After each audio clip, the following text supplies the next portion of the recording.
अस्सलाम वालेकुम dear students, I hope आप सब खैर खैरियत से होंगे। Pre PCS CSS English grammar course के साथ हाजिर हैं और उस दिन लेक्चर हमने जहाँ पर छोड़ा था वहीं से आज कंटिन्यू करते हैं। तो 1-2 मिनट वेट कर लेते हैं ताकि ज़्यादा से ज़्यादा स्टूडेंट्स ऑनलाइन आ सकें और हम अपना लेक्चर स्टार्ट कर सकें।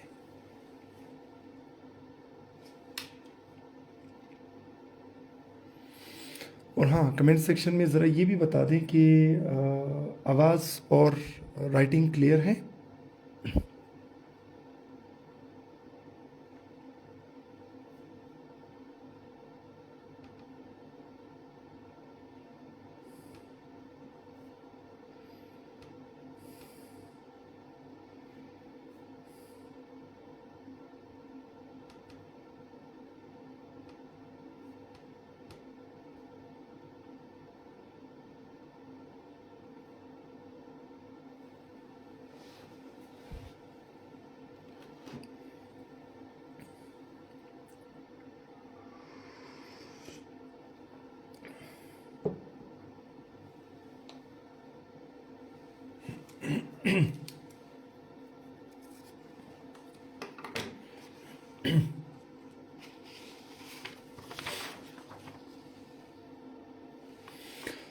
चलिए ठीक है, तो ज़रा इसे कंटिन्यू करते हैं। पिछला लेक्चर हमने जहाँ पर स्टॉप किया था, हम पढ़ रहे थे कंजंक्शंस के बारे में।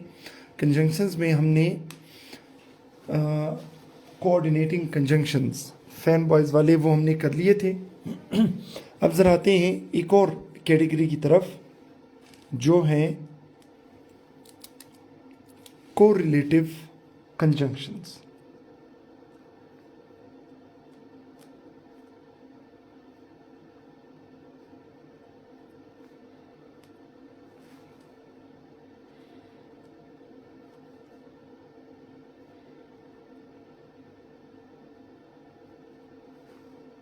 कौन से?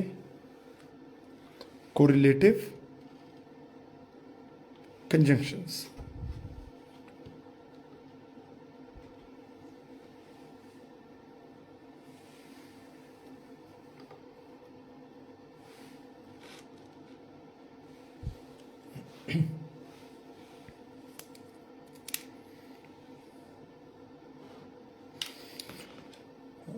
तो चलिए स्टार्ट करते हैं हमारा कोरिलेटिव कंजंक्शन वाला लेक्चर। अब कोरिलेटिव कंजंक्शंस को समझने के लिए मैं आपको एक छोटी सी स्टोरी सुना देता हूँ। देखिए, दो दोस्त हैं,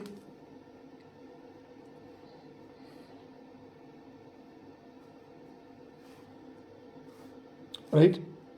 उनमें से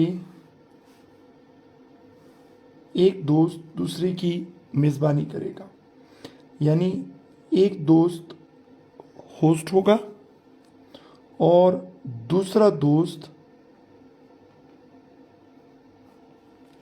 गेस्ट होगा। ठीक है, एक दोस्त होस्ट है और दूसरा उसका गेस्ट है। अब स्टोरी कुछ यूं है कि एक दोस्त दूसरे दोस्त के घर मेहमान है, राइट। अब पॉइंट क्या है कि जो मेज़बान है, चलिए उससे पहले मैं आपको एक जोड़ी लिखवा देता हूँ कंजंक्शन की, ईदर और वाली जोड़ी। कौन सी? ईदर और वाली जोड़ी। अच्छा, अब ईदर और वाली जोड़ी के लिए हमारे पास एक फॉर्मूला है। कौन सा? 2 - 1 इज इक्वल टू 1, राइट। यानी दो ऑप्शंस होंगे, उन दो में से एक ऑप्शन माइनस हो जाएगा, एक ऑप्शन रह जाएगा। तो देखते हैं कि होस्ट जो मेज़बान है वो गेस्ट को क्या कहता है? वो उसे कहेगा कि यू विल हैव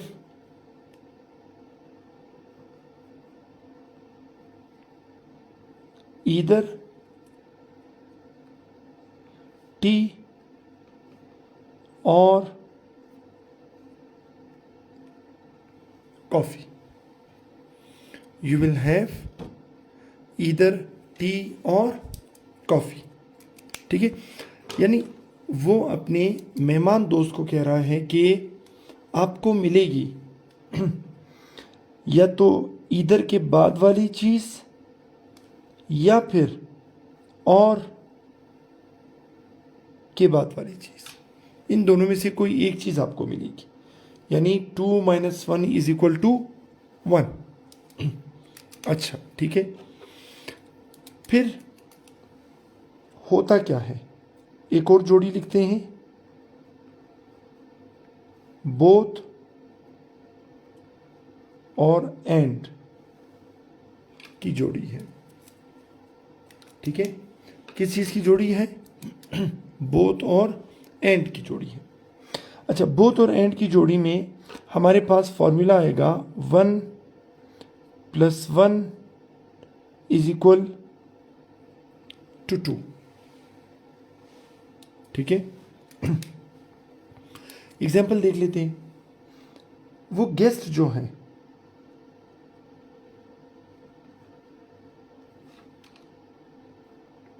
गेस्ट क्या करेगा कि वो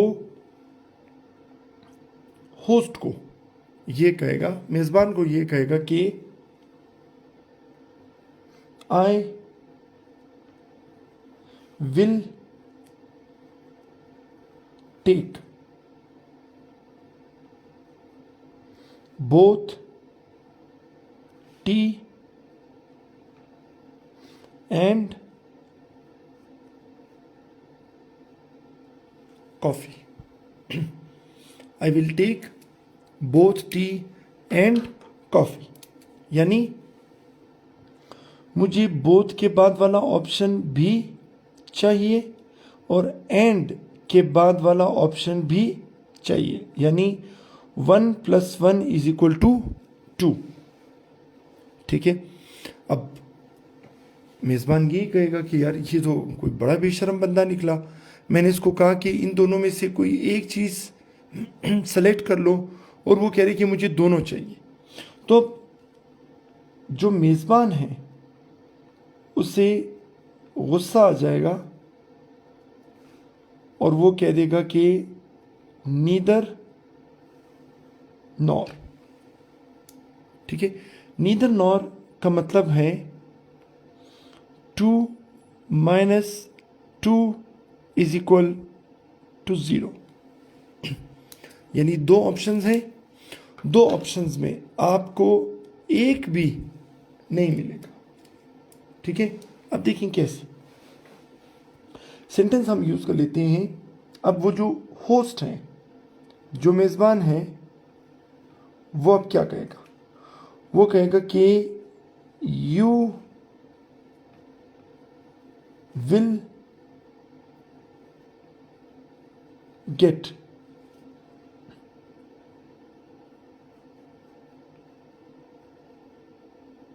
neither tea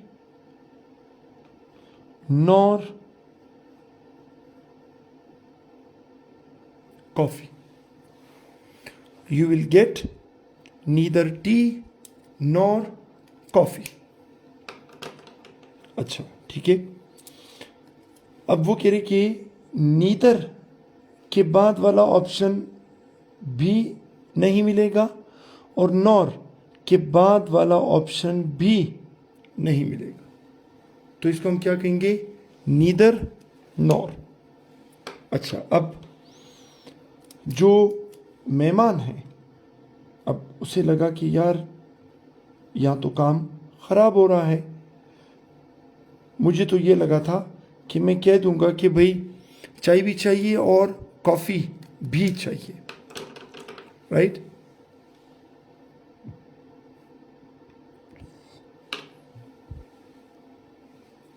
तो वो कहेगा कि यार बस चलो ये काम करते हैं कि मुझे कॉफ़ी ला के दे दो। तो मेज़बान ये कहेगा कि भाई यार, जब मैं आपको ऑप्शन दे रहा था इधर और में, आप नखरे कर रहे थे, आपने कहा कि मुझे दोनों चाहिए, ठीक है। अब आप इतना रिक्वेस्ट कर रहे हैं तो अब मैं आपको आधा फेवर दूंगा, ठीक है। आधा फेवर कैसे? वो कहेगा कि इधर और में मैंने आपके ऊपर छोड़ दिया था,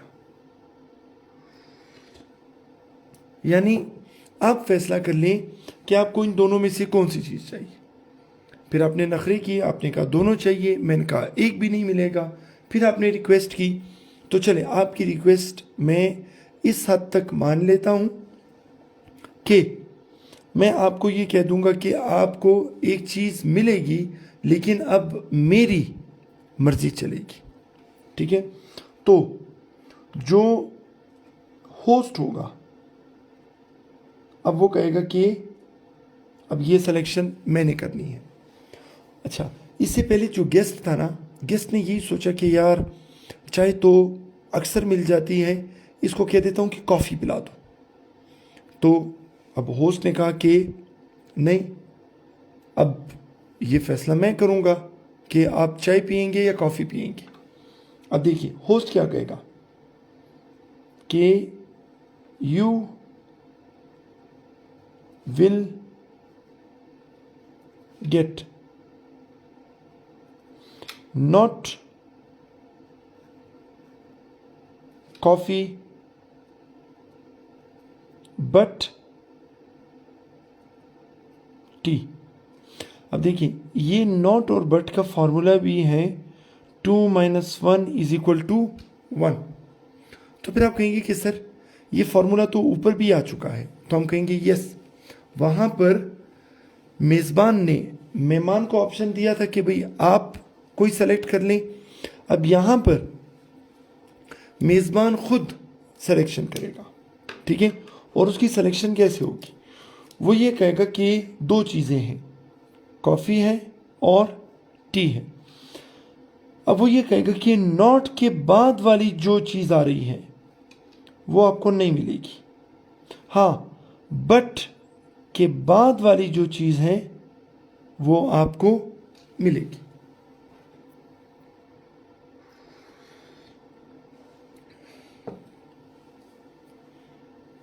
ठीक है, तो ये हमारे पास एक छोटा सा स्टोरी टाइप हम यूज कर लेते हैं। अच्छा, अब एक और जोड़ी में आपको बताता हूं।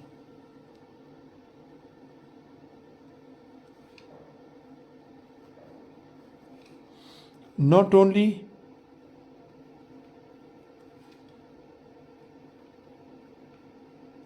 But also,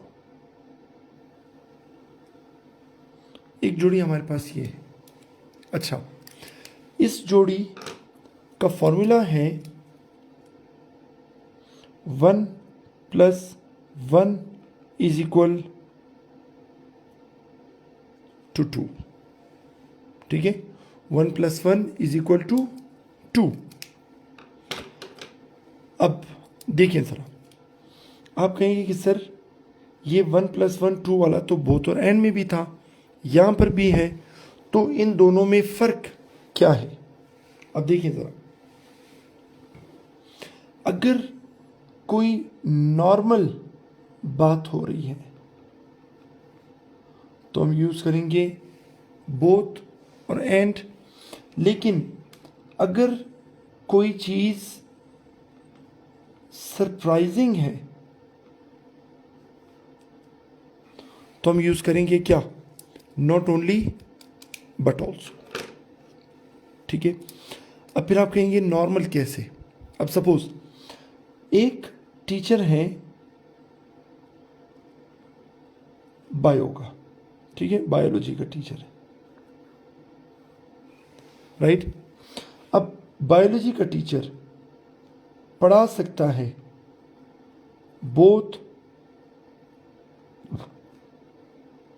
zoology and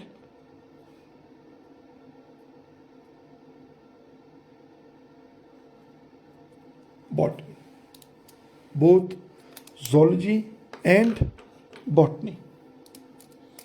right अब लाजमी बात है, बायो वाला बंदा अगर जोलॉजी पढ़ा रहा है तो इसमें हैरत वाली कोई बात नहीं है, और अगर वो बॉटनी भी पढ़ा रहा है तो इसमें भी हैरत वाली कोई बात नहीं है। अच्छा, लेकिन अगर एक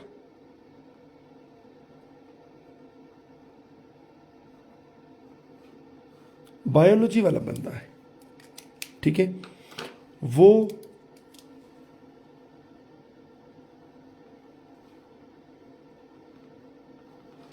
नॉट ओनली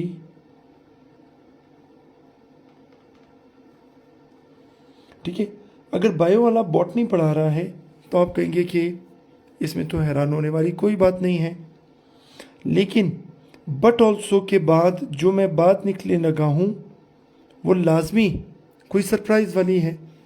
तो बट ऑल्सो के बाद फिर आ जाएगा क्या,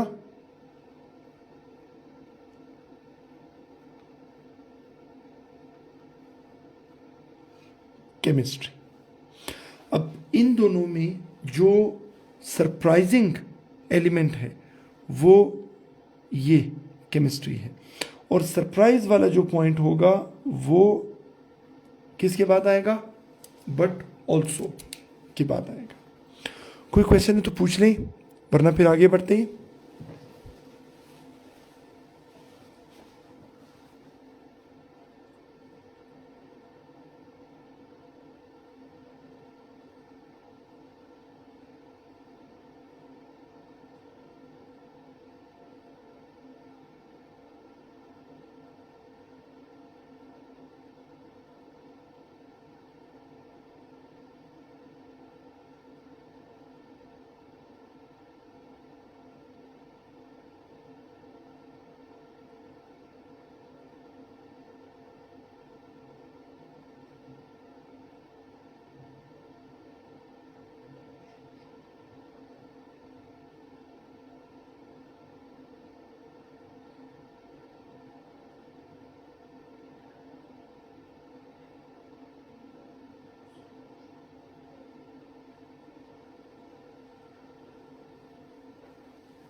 तो चलिए ठीक है, कोई क्वेश्चन नहीं आ रहा तो इसका मतलब होपफुली कि आपको यहाँ तक बात समझ आ गई होगी।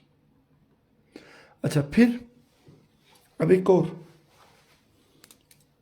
कोरिलेटिव कंजंक्शन की तरफ आते हैं, जोड़ी की शक्ल में, ठीक है, और वो क्या है, एज वाला, ठीक है, वो क्या है, एज वाला। अब आप भी सोच रहे होंगे कि ये डबल एज वाला फिर कैसे है। देखिए, एक बंदा कहता है कि आसिफ फास्ट है, एक बंदा कहता है कि असमत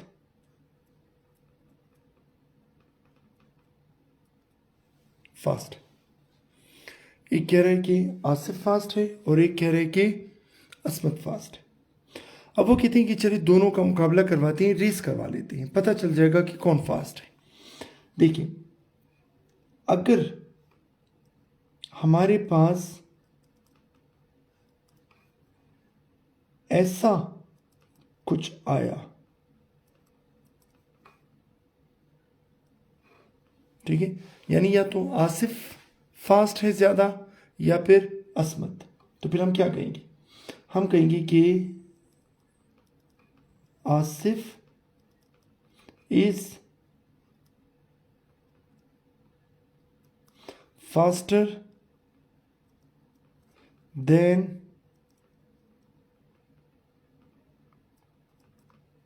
असमत। ठीक है, आसिफ असमत से ज़्यादा तेज़ है। अच्छा, अगर हम बात करें कि आसिफ असमत की जब रेस लगी तो दोनों की रफ्तार बराबर थी। तो जब दोनों बराबर होंगे तो फिर हम डबल एस यूज करेंगे। मैं क्या लिखूंगा? मैं लिखूंगा कि Asmat is as fast, Asif is as fast as Asmat. ठीक है, पॉइंट यहां पर क्या आया कि आसिफ जितना तेज है असमत भी उतना ही तेज है, यानी बराबर है। और बराबर के लिए हमने क्या लिखा? Double S. ठीक है, क्वेश्चन है तो पूछ ले, वरना हम आगे बढ़ते हैं।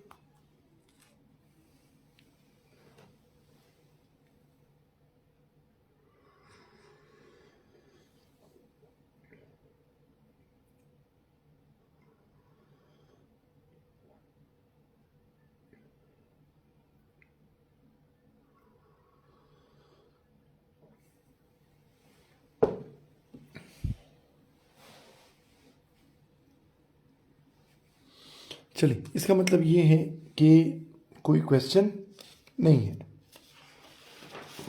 चलिए, अब ज़रा आगे बढ़ते हैं।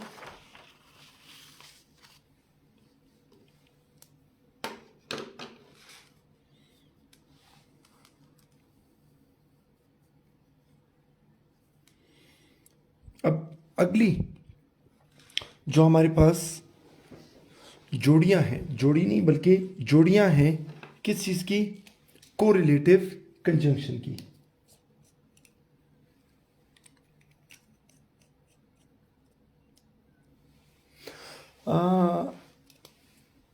हनी रुख, अब यहाँ पर जब हम डबल एस के बारे में बात कर रहे हैं ना, तो ये सिर्फ इक्वलिटी वाले सेंस में यूज होगा। ठीक है, यानी डबल एस सिर्फ इक्वलिटी वाले सेंस में यूज होगा।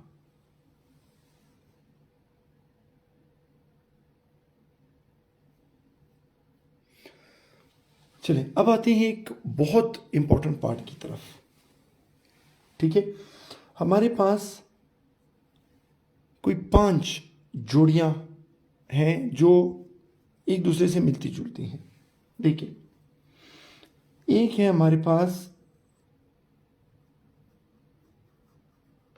हार्डली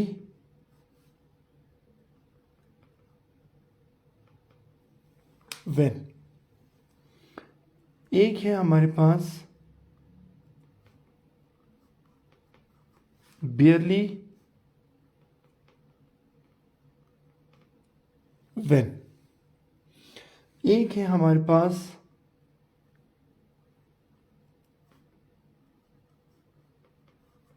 स्कैर्सली वेन, एक है हमारे पास रेयरली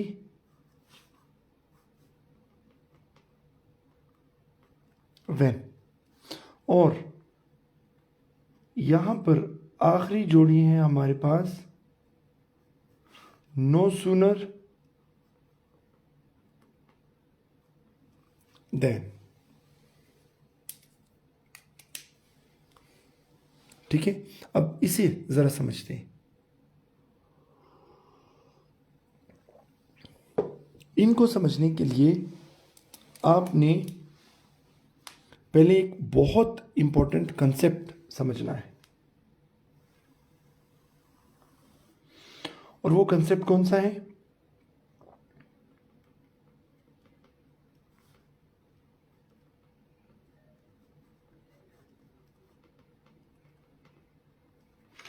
पास्ट इंडेफिनिट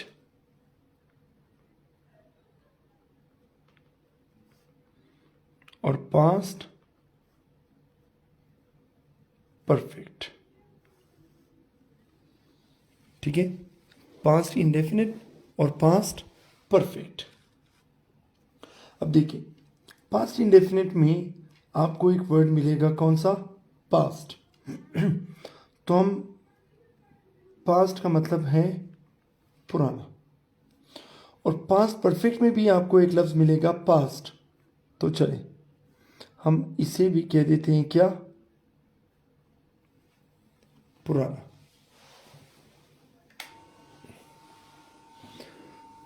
अच्छा, ठीक है। अब जब इन दोनों को हम कंपेयर करेंगे ना, तो ये हमें ये बताएगा कि भाई ये past perfect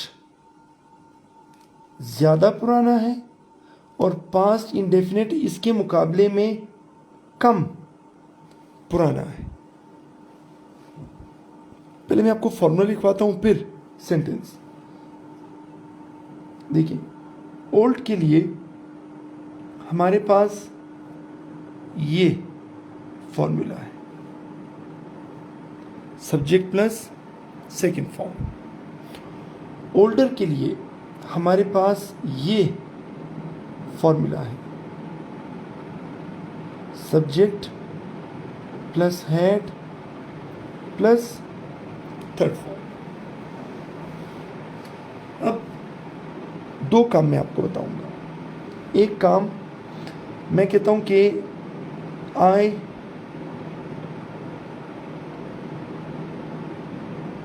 reached the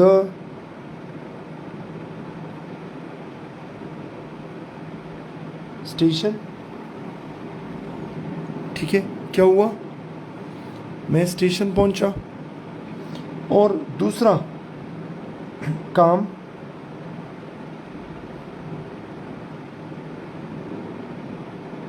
the train had left। ठीक है, I reached the station, the train had left।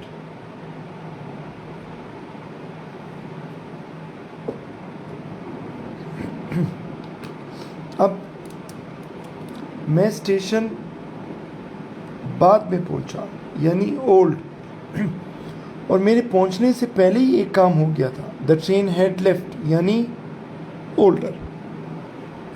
अब जब मैं इन दोनों को कनेक्ट करूंगा तो देखिए, अगर पहले ओल्ड आता है और बाद में, ठीक है, ओल्डर आएगा, तो इन दोनों के दरमियान जो कनेक्टर होगा वो होगा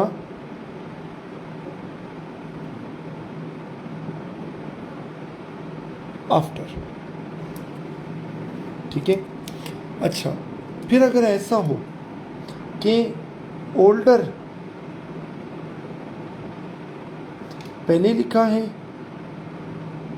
ओल्ड बाद में लिखा है,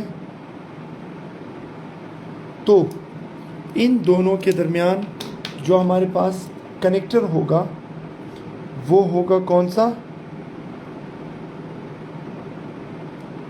बिफोर, राइट। यानी अगर मैं कहूं ओल्ड वाला, I reach the station after the train had left, या फिर the train had left before I reached the station. ठीक है, यानी ये बिफोर और आफ्टर जो है ये हमें बताते हैं किस चीज़ के बारे में?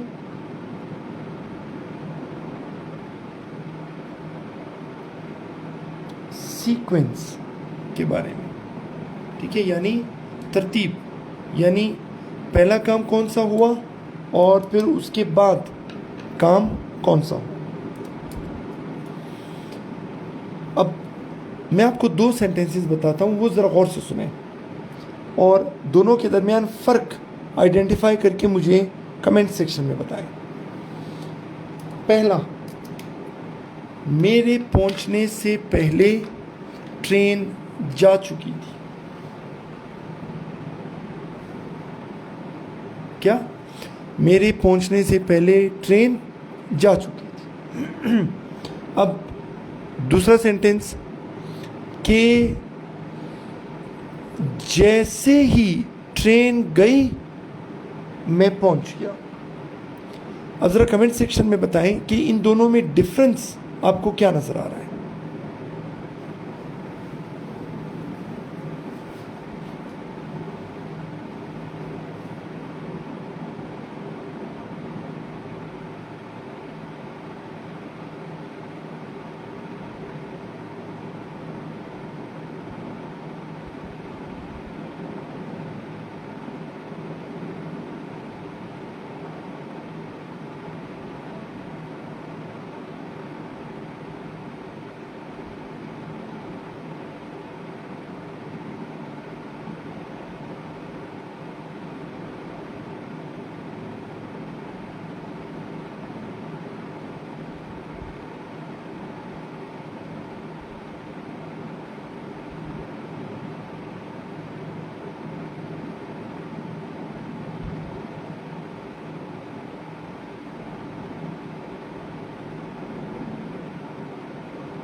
चलिए, क्वेश्चन नहीं है तो इसका मतलब आपको ये वाला पॉइंट समझ आ गया है। अब देखिए, वो दो सेंटेंसेस जो मैंने यूज़ किए उसमें पहला जो सेंटेंस था कि ट्रेन के जाने के बाद मैं स्टेशन पहुंचा। यहाँ पर सिर्फ ये पता चल रहा है कि पहले ट्रेन गई फिर मैं पहुंचा। और दूसरा सेंटेंस जो है कि ट्रेन के जाते ही मैं स्टेशन पहुंचा। अब यहाँ पर दो चीज़ें आपको पता चल रही है। पहली चीज़ कि पहले ट्रेन गई फिर मैं पहुंचा, और दूसरी चीज़ कि ट्रेन के जाने और मेरे पहुंचने के दरमियान जो वक्फा है वो बहुत कम था।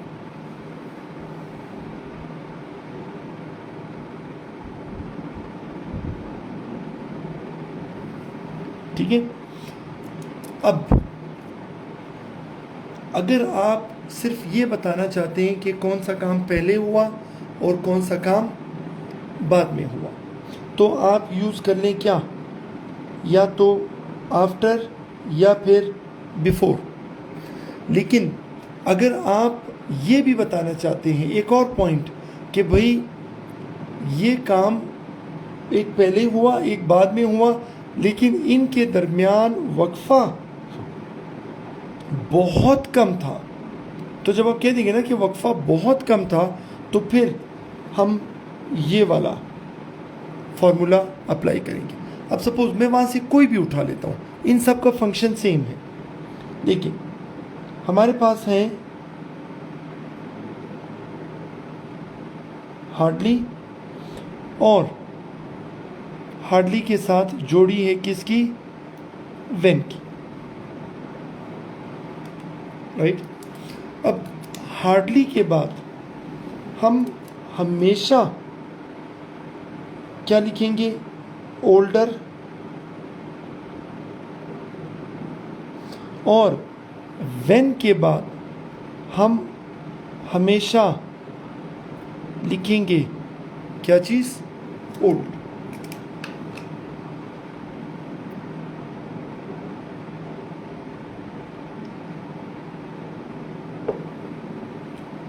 ठीक है। लेकिन ये ओल्डर जब हम लिखेंगे ना, यहाँ पर आपने एक चीज़ एक्स्ट्रा करनी है जिसे हम कहते हैं क्या, इन्वर्जन। इन्वर्जन का मतलब है उल्टा। ठीक है। तो फिर आप कहेंगे कि सर उल्टा कैसे। देखिए, सब्जेक्ट पहले आए और वर्ब बाद में आए। तो ये तो सीधा है। फिर जब आप इसको उल्टा करेंगे तो क्या होगा, वर्ब पहले आएगा और सब्जेक्ट बाद में आएगा, राइट। अच्छा, तो हमारे पास ओल्डर में क्या फार्मूला था, चलिए देख लेते हैं। सब्जेक्ट था, फिर हेड था, और फिर वर्ब की थर्ड फॉर्म, जैसे यहाँ पर लिखा हुआ। अब जब हम इसका इन्वर्जन करेंगे ना, तो ये बनेगा, हेड पहले आ जाएगा, फिर उसके बाद सब्जेक्ट, फिर वर्ब की थर्ड फॉर्म। तो अब हार्डली के बाद मैं ओल्डर लिखूंगा, लेकिन इन्वर्जन वाले फॉर्म में।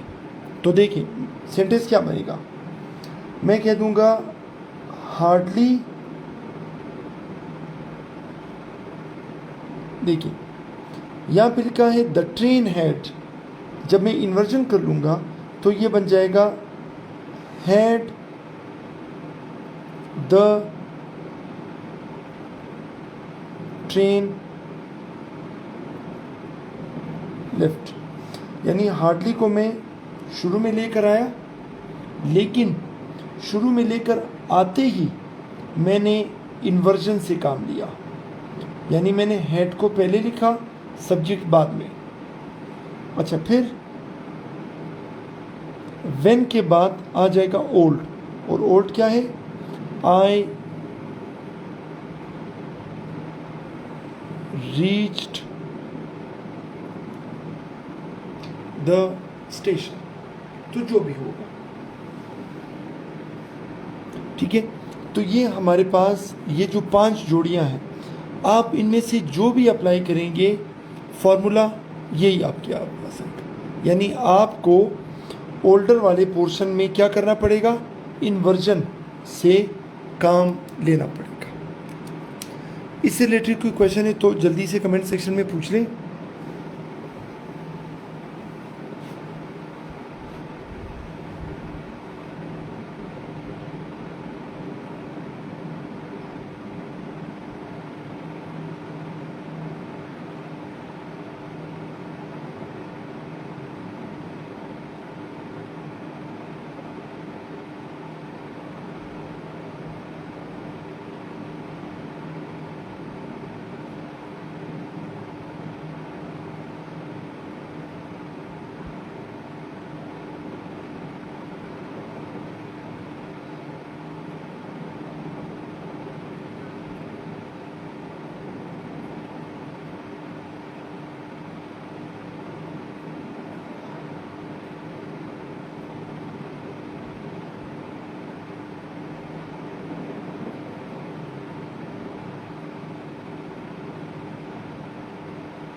यस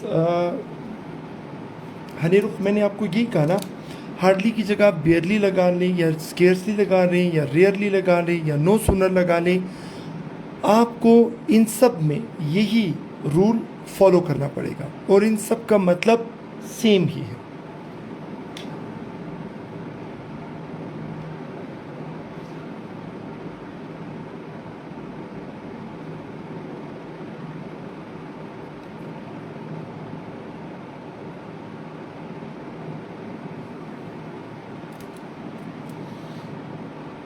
एक और लास्ट जोड़ी हमारे पास किस चीज़ की, कोरिलेटिव कंजंक्शन की, और वो है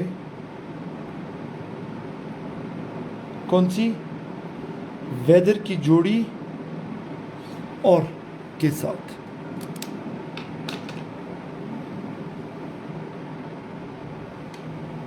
ठीक है, अब देखिए, जब हम सेंटेंस यूज करते हैं डायरेक्ट इनडायरेक्ट में, ठीक है, मैं कहता हूं कि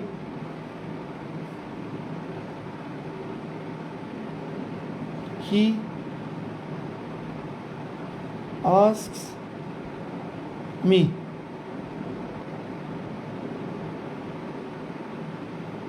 वेदर आई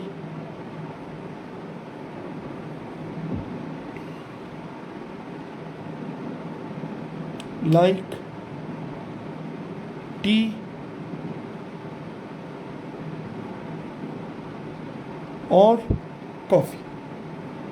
ठीक है, अब जब हमारे पास दो ऑप्शंस है ना, टी कॉफ़ी वाला, तो हमारे पास कनेक्टर कौन होगा, वेदर, क्योंकि इसकी जोड़ी बनती है किसके साथ, और के साथ। हाँ, अगर एक होता तो हम कहते कि he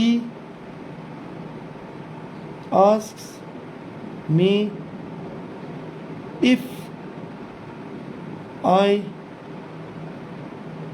like tea। अब यहाँ पर सिर्फ एक ऑप्शन यानी सिर्फ टी का जिक्र हुआ है, इसलिए हमारे पास कनेक्टर कौन सा आया, इफ।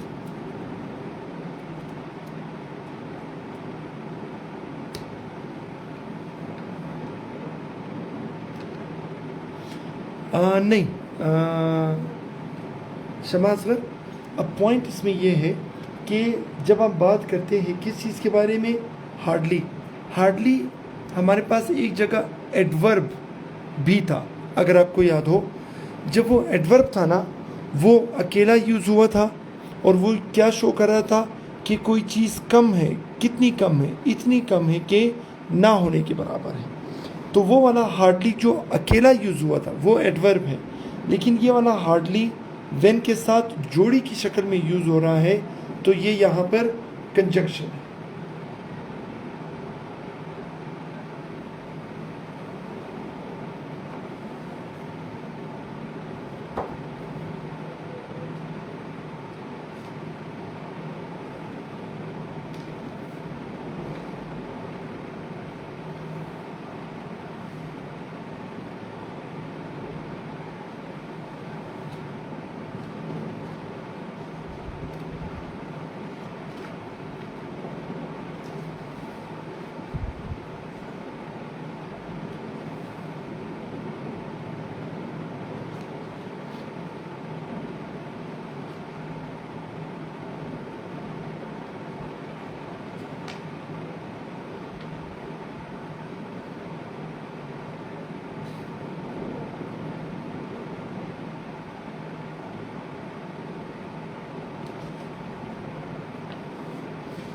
चलिए, हमने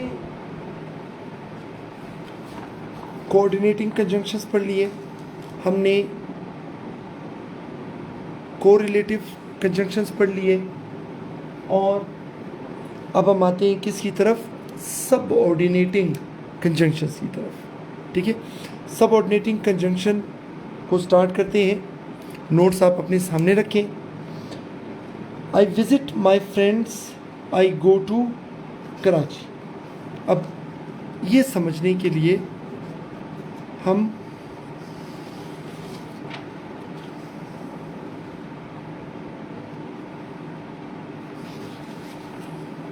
अच्छा, जवाद खान, ईदर और वेदर और, ठीक है। वेदर और जो है वो कभी कभार हम इम्फेसिस के लिए भी यूज़ करते हैं। यानी एक दोस्त आपको कहता है कि कल पार्टी में आओगे, आप कहते हैं कि अगर बारिश ना हुई तो आऊँगा, लेकिन अगर आप ज़ोर डालकर कहेंगे तो आप ये कहेंगे कि अगर बारिश होगी तब भी आऊँगा। तो फिर इसमें हम यूज़ कर लेते हैं कौन सा, वेदर और वाला, कि I will come whether it rains और नॉट। अच्छा, अब सबसे पहले क्वेश्चन नंबर 1 की तरफ आते हैं। क्वेश्चन नंबर 1 को समझने के लिए आपको एक चीज़ समझनी होगी, ये आगे चल के हम डिटेल में पढ़ेंगे। क्या चीज़,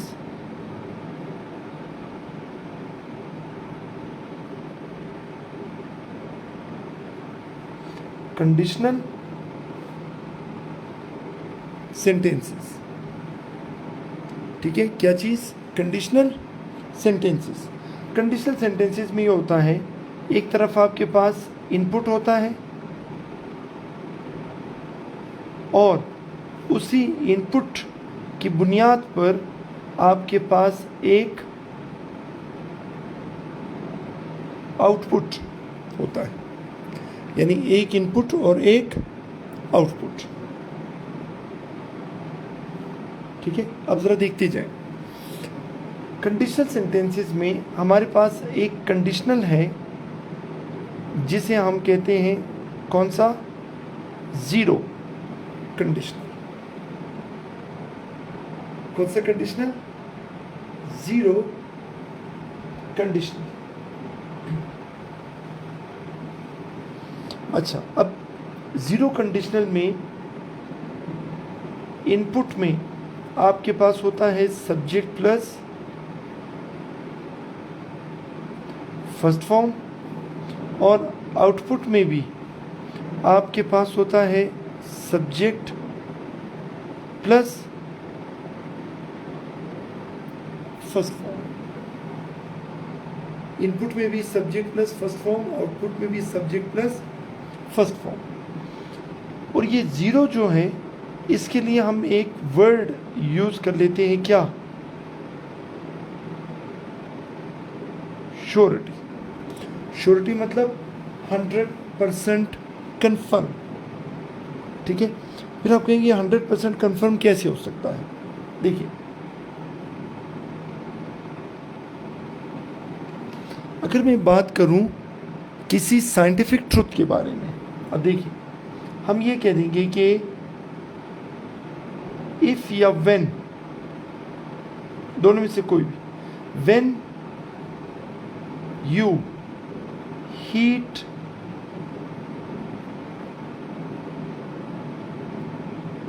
आइस, कॉमन, ठीक है।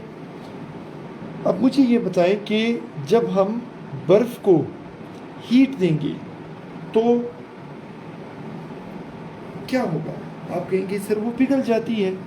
अच्छा, क्या सिर्फ आज पिघलेगी या कल भी। आप कहेंगे सर आज, कल, परसों, 1 महीने बाद, 1 साल बाद, जब भी ये वाला इनपुट होगा इसके आउटपुट की हम श्योरिटी दे सकते हैं। तो हम क्या लिखेंगे, इट मेल्ट्स।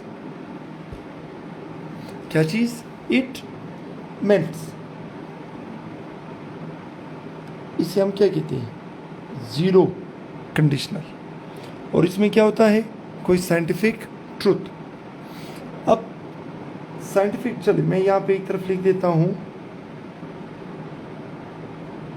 कि एक तो साइंटिफिक ट्रुथ की सूरत में हम यूज़ करते हैं ज़ीरो कंडीशनल, जबकि एक तरफ हम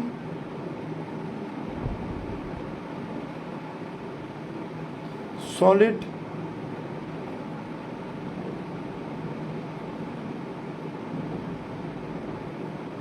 रूटीन की शक्ल में यूज़ करते हैं ज़ीरो कंडीशनल। तो फिर आप कहेंगे सर सॉलिड रूटीन क्या है? देखिए, सॉलिड रूटीन ये है कि सपोज मेरा एक दोस्त है, पाकिस्तान फाइनल हारा, ठीक है, उसने टीवी तोड़ दिया। फिर कुछ अरसे बाद पाकिस्तान एक और फाइनल में पहुंचा, फिर पाकिस्तान फाइनल आ रहा, उसने फिर टीवी तोड़ दिया। फिर कुछ अरसे बाद पाकिस्तान फिर फाइनल में पहुंचा, उसने फिर टीवी तोड़ दिया। यानी आप यूँ समझ लें कि अगर पाकिस्तान 10 दफ़ा फाइनल हारा है तो उसने 10 दफ़ा टीवी तोड़ा। अब एक इनपुट का एक आउटपुट 100% रिपीट हो रहा है, तो इसे हम क्या कहते हैं? Solid routine. और इसके लिए भी हम यूज़ करेंगे ज़ीरो कंडीशनल। यानी मैं कहूँगा कि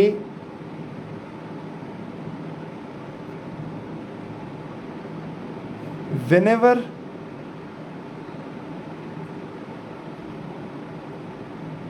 Pakistan loses,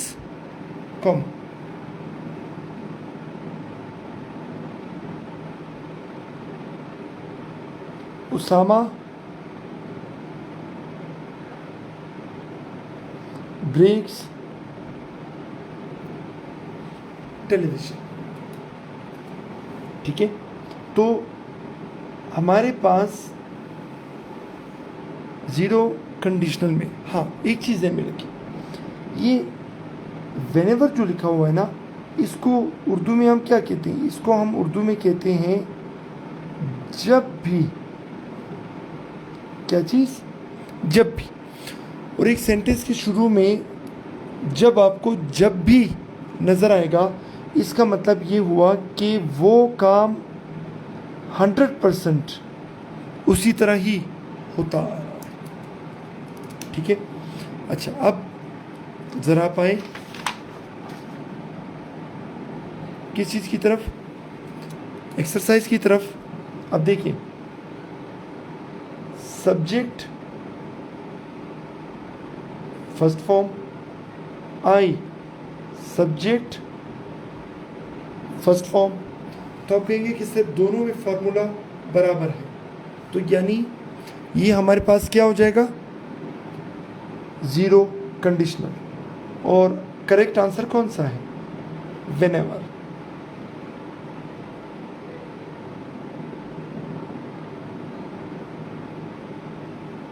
क्या चीज़? Zero conditional.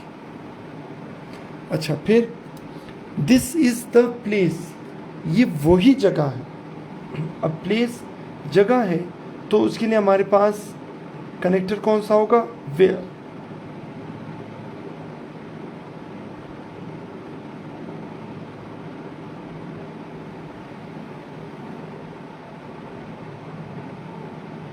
ठीक है, क्या चीज़? वेयर। अब देखिए, ये व्हेनेवर जो कनेक्टर था, ये तो फैन बॉयज़ में नहीं है, तो मतलब ये कोऑर्डिनेटिंग नहीं है। अच्छा, व्हेनेवर कनेक्टर एक ही वर्ड है, तो ये कोरिलेटिव भी नहीं है, तो ये कौन सा हो गया? सबऑर्डिनेटिंग। अच्छा, फिर सेकंड सेंटेंस में हमारे पास कनेक्टर है वेयर। ठीक है, सेकंड में कनेक्टर कौन सा है? वेयर। तो वेयर भी हमारे पास कौन सा है? सबऑर्डिनेटिंग कंजंक्शन, या जिसको हमने सबऑर्डिनेटर कहा था। अब आते हैं एक और पॉइंट की तरफ, और ये इसी से रिलेटेड, किसी से रिलेटेड? कंडीशनल सेंटेंसेस से रिलेटेड। अब कंडीशनल में हम जो कैटेगरी पढ़ने जा रहे हैं वो है फर्स्ट कंडीशनल। ठीक है, अब फर्स्ट कंडीशनल को हम कहते हैं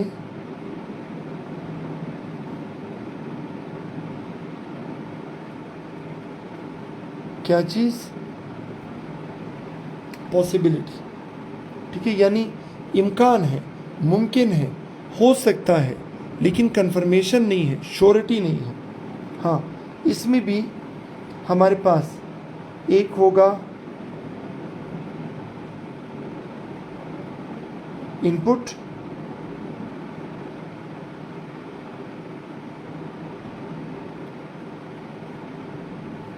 और एक होगा आउटपुट।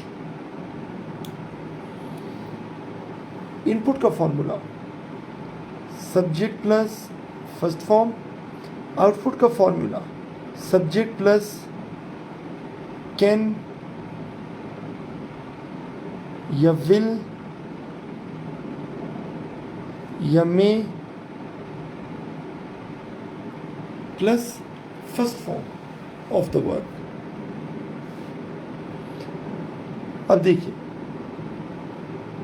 सपोज अगर मैं आप लोगों को कहता हूं कि यार अगर मेहनत करेंगे तो आपको सीट मिल जाएगी। अब हर कोई अपने हिसाब से मेहनत करेगा, लेकिन हर किसी को तो सीट नहीं मिलेगी, तो हम यूज़ करेंगे कौन सा? First conditional. अब देखिए, मैं कहता हूं कि if you work hard, if you work hard, फिर यू में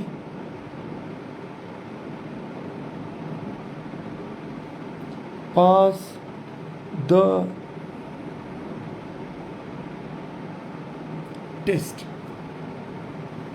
ठीक है, यानी मैं कह रहा हूं कि अगर आप मेहनत करते हैं तो आप टेस्ट पास कर लेंगे। इस बात की कोई श्योरिटी नहीं है, हाँ इम्कान ज़रूर है, पॉसिबिलिटी ज़रूर है। देखिए, you will win the race dash you run faster, तो तीसरे पे हमारे पास आ जाएगा क्या? इफ। अब अगेन इफ ना ही जोड़ी वाली में है या ना ही ये कोरिलेटिव है, ना फैन बॉयज में है, यानी ये कोऑर्डिनेटिंग भी नहीं है, तो बचा कौन सा? सब ऑर्डिनेटिंग। तो आज के लेक्चर को यहीं पर रोकते हैं। आप लोग ये वाली एक्सरसाइज सॉल्व करें, ताकि जब कल मैं सॉल्व करके आपको एक्सप्लेनेशन दूँ तो आपके पास अपने आंसर्स भी होने चाहिए। आज के लिए इतना, कल तक के लिए इजाज़त दीजिए। अल्लाह हाफ़िज़।